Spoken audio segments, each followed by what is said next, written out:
If we had actionable intelligence to say that North Korea had put a nuclear warhead on board a missile that has maybe not functioned all the time, but has sometimes functioned in the past, do you think that's enough grounds for us to launch a preemptive strike on that missile before it launches?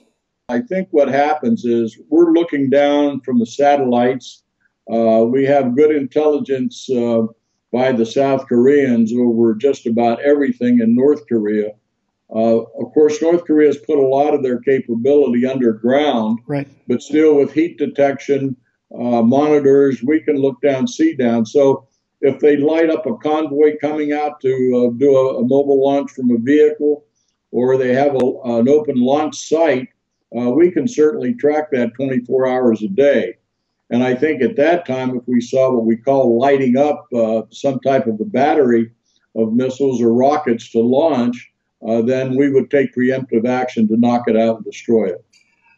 We had, at the beginning of the Obama administration, a fairly robust and ever-growing more reliable anti-missile defense system consisted of many parts. We had the airborne 747 lasers. We have Standard 3 missiles deployed in our Aegis destroyers and so on.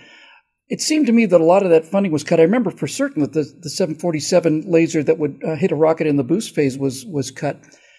Do you feel that if we had a situation where a warhead was inbound, do you feel like there's enough of a anti-missile capability now that if we basically launched everything we had, we'd have a solid chance of knocking one of those down? Because it's probably only going to be one. We have the capability to pick up any kind of rocket in what we call that first one-third phase, the launch phase. Mm-hmm. Now, the Aegis system on our cruisers is out there in the 7th Fleet. We do have that capability.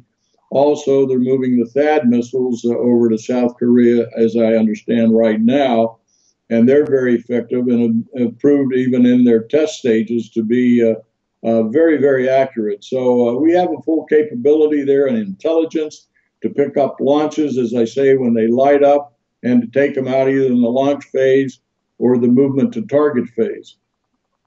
Would you say that one of the reasons that North Korea is not as easy and not to crack as it might seem is because of the proximity to Seoul, to the border? The fact that the North Koreans have Seoul, have this incredibly prosperous city within their artillery range. There's fairly reliable reports that the North Koreans have embedded artillery in mountains, and there's just basically a door opens, the battery takes a snapshot, and then is protected again. Is the knife against the throat of Seoul really the thing that's allowed this to go on as long as it has? Yes, I think in a way it's been psychological, and I think that's what happens when you're only 30 kilometers from that border. But, you know, I was thinking 2 days ago, Bill, you take 5 of those Moabs and drop them north of the parallel there, yep, and suck all the oxygen out of all of those artillery positions, I think they would get the word too as well. So that's exactly right. Yeah. Can you imagine 5 Moabs going down on the North Korean border there? Yeah, they're those thermobaric weapons, for those people watching who don't know, they're kind of interesting. They're fuel-air explosive weapons. And basically what they do is they put a large cloud of flammable mist into the air, and when that detonates, it consumes all of the oxygen. So some damage is caused by the initial blast, and a lot of it is by sucking the oxygen out of things like tunnels. And I think that'd be pretty effective against North Korean artillery. If you had to bet, General, do you think we're going to see conflict between North Korea and the United States and South Korea? Because when I heard that China was moving troops to the border, my first thought was, oh boy, here we go, Korean War II. But then I realized, no, more likely, they're probably going to stabilize the border in the event that Kim Jong-un is overthrown. Yeah, I think that's the case, Bill. The Chinese are very aware. I think President Trump and President Xi have come to some agreements on what needs to be done. I think China will now be more proactive, but we'll have to see what happens in regards to China's further actions against North Korea.